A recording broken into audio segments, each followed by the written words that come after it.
The following is a presentation of the City of Miamisburg, celebrating its bicentennial in 2018.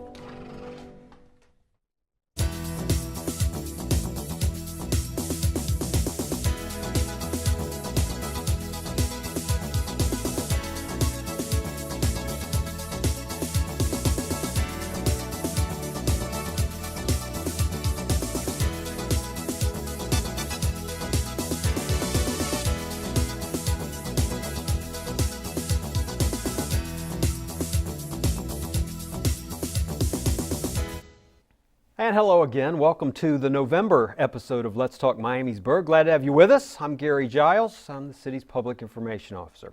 Here's what we have in store for you over the next 30 minutes. A little later in the program, we'll offer a preview of Miamisburg's community holiday celebration and how it is going to tie in to the city's bicentennial. Members of the Miamisburg Parks and Recreation Department will join me, and you'll want to stay tuned for that discussion. First up, though, we're going to tell you about a major service enhancement recently unveiled for water customers in Miamisburg. Joining me to do that in our first segment is Public Works Director Valerie Griffin. Before we get to Valerie, viewers should be aware that our episode here in November is pre-recorded. As a result, we will be unable to accept questions over the phone. We will, however, be providing you with contact information if you'd like to follow up on our topics. Valerie, hello. Welcome back to the show. Thanks, Gary. Glad to have you. How long have you been Public Works Director now in Miamisburg? It's been about 4 years. Time's moving right along. I know. Let's remind our viewers also, you've been with us before, but let's remind them of the various functions of the Public Works Department in our organization. Okay, Public Works covers a wide range of activities. We have street maintenance, which deals with asphalt repairs, leaf collection, snow removal, signs, stormwater, fleet maintenance, utilities. We have both water and sewer treatment facilities, water distribution and sewer maintenance, and we also administer the refuse and recycling contract. About how many employees do you have? We have about 35. 35, okay. A lot of varied responsibilities. Yep.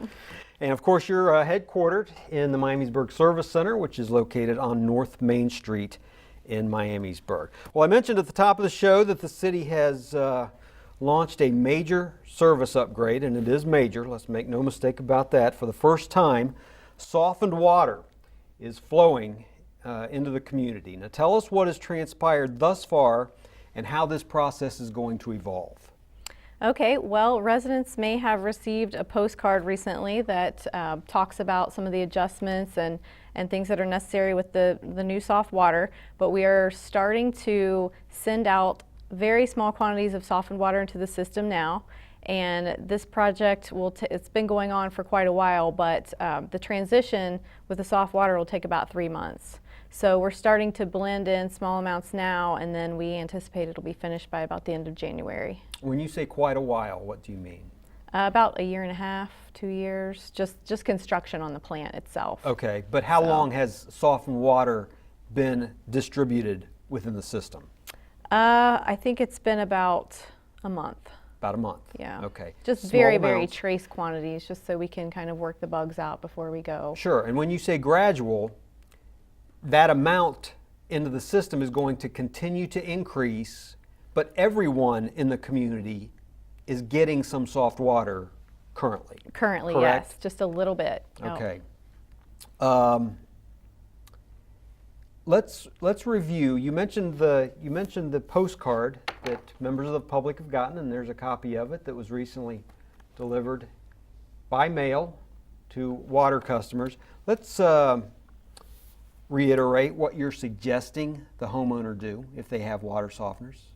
Well, many homeowners will decide they don't need their water softeners once this process is complete, but we're suggesting that people make adjustments to their water softeners about the end of December. And right now the setting we recommend is 22 grains per gallon, and that should be changed to about 10 grains per gallon at the end of December.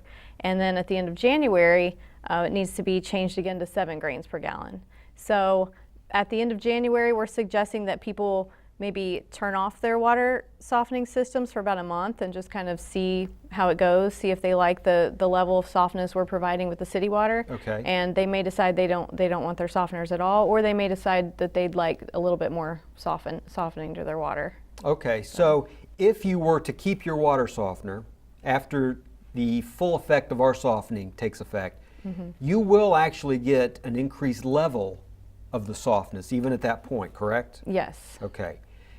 Changing settings on plumbing might be a little daunting to some people. They may not understand that or know what to do. What would you suggest those people do? I would suggest calling a plumber or a water softener dealer, whoever you bought it from usually can come help you with that. Okay. And again, the full effect of the softening will conclude. Let's tell them again when that's going to take place. End of January. End of January. Yeah, but it'll be about halfway done by the end of December and all the way by the end of January. Okay. Let's talk about the method that the water is being softened in Miamisburg. We have a photo we'll put on the screen, and this is an aerial shot of the city's water treatment facility, which is located on Riverview Avenue, just west of the river. You see the river there at the top of your screen. And the brand new softening facility is there on the bottom part of your screen, the red building. That's a good shot of that, and that was during the construction process. Now up and running. Valerie, we're going to walk through several pictures of the interior of the building, and you can explain how this process works. Let's go to that next photo. Okay, this is kind of an overview of the membrane trains themselves in the softening plant. So back in 2015, we studied 4 different softening techniques. These were compared based on water quality, cost, and waste produced from these 4 different methods. And reverse osmosis was the method that came out ahead because it produced the highest level of finished water quality, which is what we were after. So we went ahead with the reverse osmosis design, and what happens with this type of softening is that all the water that comes into the plant is sent through the normal filtration that it always has gone through. And then a portion of that water goes through the membranes to be softened, and a portion doesn't. And then at the end of the softening process, it's blended back together at a certain ratio. So you can see here, these are the membrane trains shown on the screen. And if you go to the next picture, that's a close-up of the membranes themselves. So each one of these cylinders holds membranes that are spiral woven around the cylinder, and then water is forced in through one end and it comes out the other end, and then it's softened. And these membranes act as barriers to all the dissolved minerals that are in our water, the minerals that cause hardness.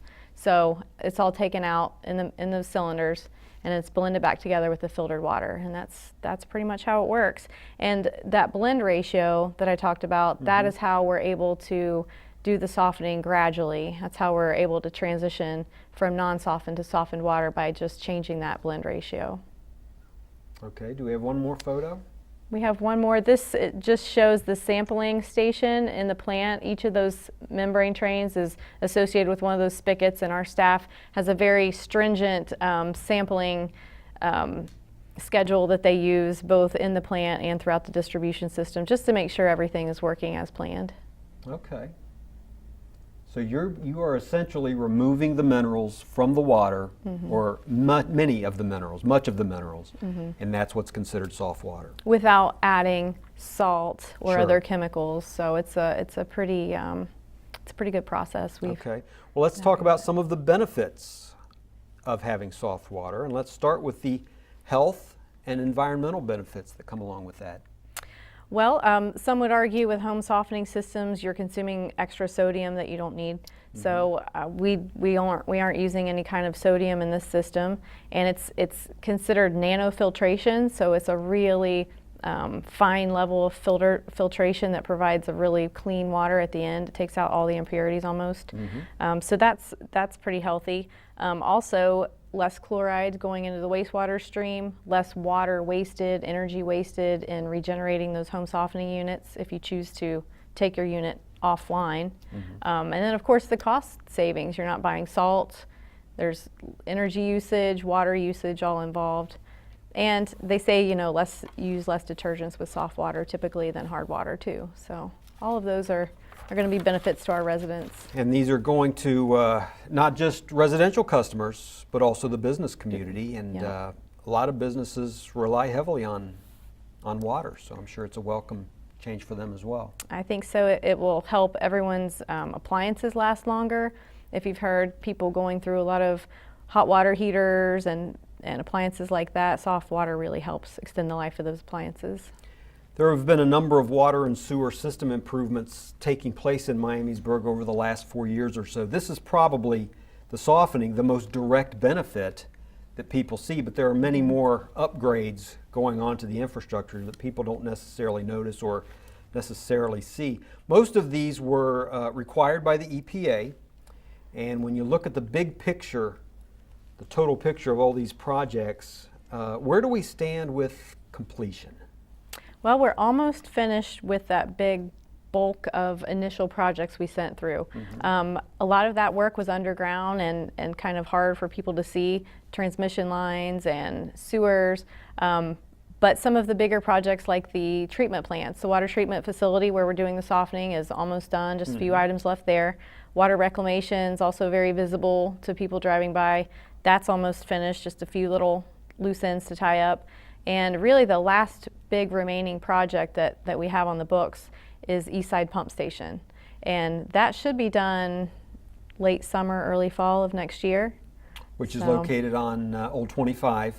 Right by Bell. South of Vault. downtown. We have one more picture we want to show you of a facility. You mentioned the wastewater treatment facility, and here's an aerial shot of what that looks like today. And this was one of the places where the work was very visible to the public. Motorists were seeing construction crews and construction equipment in there for quite a while, but that's the finished product. Yeah. Even the roads are paved. Yeah, it's a lot of work there, a lot of brick and mortar, very visible, a lot of cranes out there at many times. So we're happy to have that project wrapped up. And then once East Side is done, there will only be a few little lingering projects out there that are kind of ongoing maintenance. We've got a couple small pump stations yet to be rehabbed and some CCTV, that's the sewer camera work that we have another phase to do. Big jobs for your crews to be involved with. That facility there is located right next to Rice Field Baseball and Softball Complex, also on Old 25. In the time we have remaining, Valerie, let's touch on a couple other topics that are timely this time of year. We'll start with leaf collection. What are some of the primary things that you want people to know about how Miamisburg collects their leaves? Well, just keep in mind that we will make multiple passes through the city. Sure. So if you think we missed you, we'll be back. We make rounds about weekly or every other week at least, depending on how much leaves are down. And so we'll be continuing just to work our way through the different zones in the city until the week before Christmas. So we'll be out there for quite a while. And also, as residents rake their leaves out, just try not to block storm drains, try not to put leaves behind parked cars where it would be hard for our staff to get to them. How many crews do you have out collecting leaves at one time? Depends on how many leaves are down. I think right now we have one crew, but we're hoping to add a second and a third once there are many piles out there to be collected. Right. Well, they just started, really, Yeah, right in now the last it's week getting, or so. Yeah. So 2 or 3 eventually. And do you have all those crews when they're out? Will they be in the sort of the same sector or zone within the city? Yep, but they will all be focused on one zone. Also, we take the street sweeper out too to kind of clean up everything after they pass through, and then they Sure. all move to the next zone. And if anyone wants to know what zone we're in, we have a hotline that we use Okay. that they can call and get current information. And what's that number? It is, I don't have it with me, actually. Did I ask you that too fast? Probably. Let's give the main number that people can call to your department, and then they And can ask. get the hotline yes, number. it's 847-6635. I knew you were going Put to you ask. on the I should've- spot with I know. the Public Works hotline. Leaf collection will continue until about when? About Christmas. The week before Christmas is usually when we make our last pass, and then we just Okay. do kind of clean up around the holidays. Okay, so keep that in mind. Get those leaves out to the curb. The city picks those up free of charge. Last thing, real quickly. Right around the corner, snow plows are going to be on the streets Tell us about the city's salt supply as winter begins and how those prices look this year compared to some past years. Well, our salt barn is well stocked from last year, so we're ready to go. And we will be conserving salt a little more than we have in the past couple years because our prices came in around $86 a ton this year compared to $48 a ton last year and $66 a ton the year before. So they're a little bit higher this year. So you will see some conservation efforts out there on the road, but we do have a good supply right now, so we're not too worried going into the winter. The barn is full right now. The barn is correct? full. That's fantastic. It's a good way to start the winter. Yep. All right. Well, thank you so much for your time. Appreciate it, and we'll look forward to learning more about the water softening process as we go further. Okay. Thanks, Gary. Okay. Valerie Griffin, the Public Works Director for the City of Miamisburg, joining us here on Let's Talk Miamisburg. We're going to take a 60-second break now. When we return, we're going to get back to the Parks and Recreation Department. We're going to preview some holiday things going on in the community in the next month or so, so stay with us.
And welcome back to Let's Talk Miamisburg. I'm Gary Giles, glad to have you with us. And again, to remind you, this is our November episode, but we are not live, so there isn't not an opportunity to call in with any questions or comments for our guests, but we will be giving you contact information if you want to follow up on our topics. And in our second segment today, I am pleased to have two members of the Miamisburg Parks and Recreation Department. To my immediate left, in the center of your screen, is Sheila Russell. Sheila is an operations supervisor with the department. And next to Sheila, on the far right side of your screen, is Kayla Sensenbaugh. Kayla is a operations manager with the Parks and Recreation Department. So Sheila and Kayla, thank you so much for taking time to be with us. Thanks, Gary. And a special congratulations, Kayla, to you. You have a different name from the last time you appeared. Yes. You are recently married. Yes, I am. Congratulations. Thank you. That's terrific. We're actually going to start with you, Kayla. Okay. There is a brand new winter activity coming Yes. to Miamisburg's Riverfront Park downtown. Yes. Tell our viewers about Glice. Yes, so Glice is a temporary Swiss engineered synthetic ice rink. Okay. So basically we're getting an ice rink in Riverfront Park this year. First time ever you'll be able to actually skate in Riverfront Park. It's very exciting. You can bring your own skates, or we do have skates that we will rent out, and we will offer skate sharpening as well. So we'll have everything. Great use of the park for the cold Yes, weather months, which has sort definitely. of been lacking since that park came online. Yes, definitely. It's something we wanted to do just to make sure it's usable all year round. When will it begin? And I understand you have a big kickoff event. Yes, so November 15th is the very first day. Our kickoff event is called Break the Ice. So you can come join us at 6 p.m. and we'll have some food trucks, a DJ, and we'll give some raffle prizes from some of the downtown businesses that we have. Our normal prices that will be there every day are $5 admissions and then $2 for a skate rental. And then we'll also be selling hot chocolate too for $2. And that is the entire time that we have Glice up at Riverfront Park. Some of our hours for skating, we offer it every single day, except for December 24th and 25th. But on Monday through Thursdays, the times are 3 p.m. to 6 p.m. Fridays is 3 p.m. to 9 p.m. And then Saturday is 1 to 9, and Sunday is 1 to 5. But we all have that available on our website, so don't have to remember it all. Sure. Closed on the major holidays Yes. on those days. But those times are on your website, playmiamisburg.com, probably your magazine. Yes, that goes to our every Play home. magazine. We've got a brief video clip we want to share with you at home of Glice in action. And there it is, if you want to describe anything, Kayla. Yeah, of course. It's basically anyone can skate, no matter your age.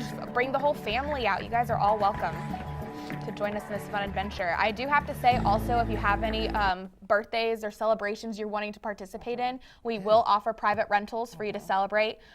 Saturday mornings, we'll have it available from, I believe it's 11 a.m. to 1 p.m. Okay. And then Sunday evenings from 6 p.m. to 9 p.m. or 6 p.m. to 8 p.m. I'm sorry. But you do want to call because we do have limited skate sizes available. So call and make sure we have all the skate sizes in whatever size you may need. Okay. Yep, now it's $200. Well, we look forward to seeing an ice rink Yes. in Riverfront Park. Let's give the opening day date one more time. Yeah, of course, it's November 15th and it'll start at 6 p.m. Okay.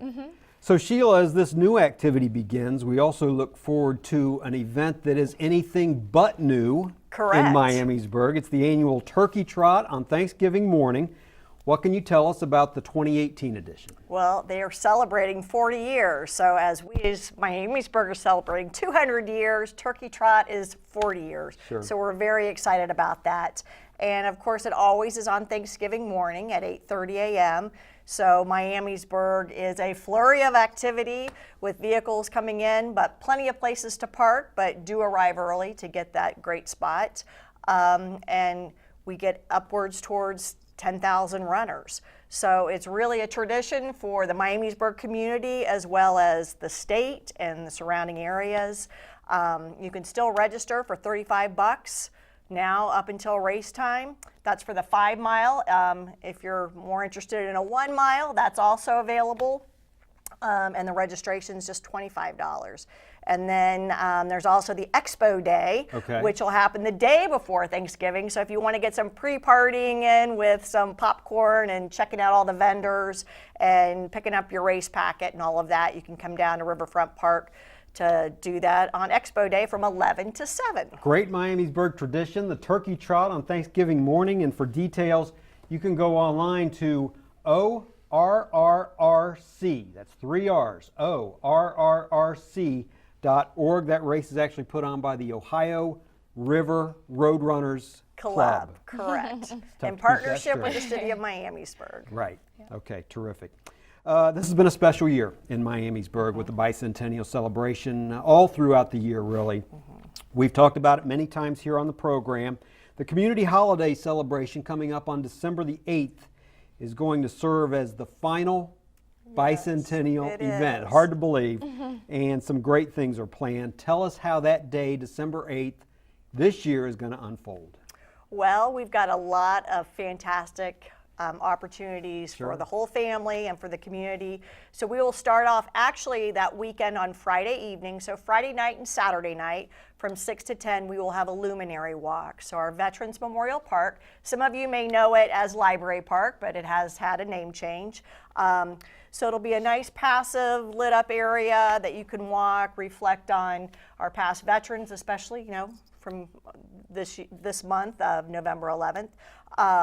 But you can go in there, and then everything really kicks off on Saturday. So December 8th, we will start with a home party and holiday bazaar, and that'll be at the community center. So we'll have about 30 arts and crafts vendors, homemade, handcrafted vendors. Some will be home parties, so if you're looking for Avon or Pampered Chef, Tastefully Simple, Scentsy, those kind of things, you can pick up something. So it's great for the holiday gift giving season, so get that one-of-a-kind, unique item or a stocking stuffer if you'd like. And then our annual parade will be kicking off. So it'll step off at 2:30. So that is a change Yes. from the previous It's been in years. the morning start before, Correct. correct? So, So with- 2:30 start. Yes. So with all these new changes, we are looking okay, which I'll get to that in a little bit. But we wanted to go a little bit later in the day, so it will be a nice culmination for the season. Kind of ending in the evening a little bit. But we typically get about 70 units for the holiday parade. We have a special guest star this year of Alexis Gomez will be in there, so come out and see her. As well as our traditional, fire trucks, marchers from the schools, the churches, We always have our unicyclists and jugglers, and of course we'll have Sammy the squirrel present as well. So come on out for the parade. It's a great tradition for Miamisburg residents and our surrounding communities. What is the theme this year, and what can you tell us about the route? The theme is the 200 years of holiday cheer in the Star City. So your float can be anything about that or whatever you think the holidays mean to you. Our parade route will be downtown. It will hit the local businesses. You can always get a spot. We're still tweaking some of our areas there, but Okay. You can't miss it. You can see the signs, just follow them along, get there early for parking. But afterwards, there will be plenty of activities that you can then participate in, going to Fire Station 53. And that is bringing back kind of the historical views of a lot of our residents in Miamisburg. Yeah, let's talk about that because this is something really nostalgic It to is. longtime residents. Tell us what's going to happen. The fire station she's talking about is right next to the Miamisburg Civic Center, right on First Street. So what's going to take place? Well, it has a special place in a lot of our committee members' hearts. So they'll actually go to the fire station where Santa used to arrive many, many years ago. And you can come to Fire Station 53, get a bag of candy or a box of candy that Grandpa Joe's will be providing, and Santa will be passing out oranges to all the kids there. So you'll get to visit with Santa and Mrs. Claus, and if there's an opportunity to get your picture, do that, but you'll go away with some treats and bring back the nostalgia of years ago. A perfect tie-in to the bicentennial year. You know, Yes. several people have mentioned to me how much they're looking forward to that and what that event meant to them as kids, where they would go to a fire station in Miamisburg that no longer exists on Central Avenue, and what it meant to them, and how much they're looking forward to bringing child or grandchildren to this event as well. So that's a great tie-in. Let's reiterate the date. We're going to put it on the screen for you at home. Let's look at that date again. December 8th. Parade, activities following, including the fire station activity, tree lighting that night, 6 Yes. p.m. The tree lighting will happen at 6 p.m. and then we will then go right into a little concert there in Riverfront Park, so make sure you're dressed for the weather. And right after that tree lighting ceremony, we will have Alexis Gomez have a holiday, some holiday songs as well as some of her favorites. And it'll be a great evening. You can also take some carriage rides around town. That'll drop you off at the various places. The Baum Opera House will also have an elves workshop for the kids. So we've got activities all throughout the downtown area. So it's great for all families, all ages. Everybody's welcome, and you don't have to be from Miamisburg. Come on Absolutely from not. everywhere. We want to see everybody out there. If the weather is a little questionable, Alexis Gomez concert will go on. Correct. She will just move to Memorial Auditorium on Okay. 6th Street. So that would be the only change. Everything else will go on as planned. Kayla, we only have about a minute left, but Of I want to course. give you an opportunity to mention a few other wintertime programming highlights, Yeah. holiday and beyond, Of course. coming up in your department. All right, so first up we have December 14th. We'll have a glow out teen skate night on our Glice, so everyone come out wearing their neon gear. December 21st we'll have a big winter wonderland celebration, so Anna and Elsa will be out there to meet and greets with the kids on the ice rink. And then we also, on December 2nd is when we have a lot of our holiday programs. So Soft Santa will be from 4 to 5, and it's $5 for kids to come and have a private time scheduled with Santa. We have Santa Paws that day from 5 to 6 where people can bring their dogs out, and we did have some people bring cows. So, you know, any animal you might want to. It doesn't have to be just dogs. Somebody brought a cow last year? Yes, it was great. Is that right? Yes. Okay. And That's then fantastic. Sundays with Santa is that long as evening it's on a from 6 to leash. 7. Right. Yes. And Sundays with Santa is a great popular event in our community. Come out, meet Santa Claus, Mrs. Claus, and make some ice cream. And we also have a flashlight candy and can hunt that night too. For a full array and some details, let's give that website again. Of course, it's playmiamisburg.com. All those things and more, many ways for Yeah. people to celebrate the holidays right here in Miamisburg. Sheila Russell, Kayla Sensenbaugh, Yes. thanks for being with us here on And the Russell. program. Thank you. Did I not say your last name? No, I'm just kidding. Sheila Russell. course. And I'm Gary Giles. We're glad to have you with us, and we'll see you next time here on Let's Talk Miamisburg. We will debut the next episode on December 12th. See you then.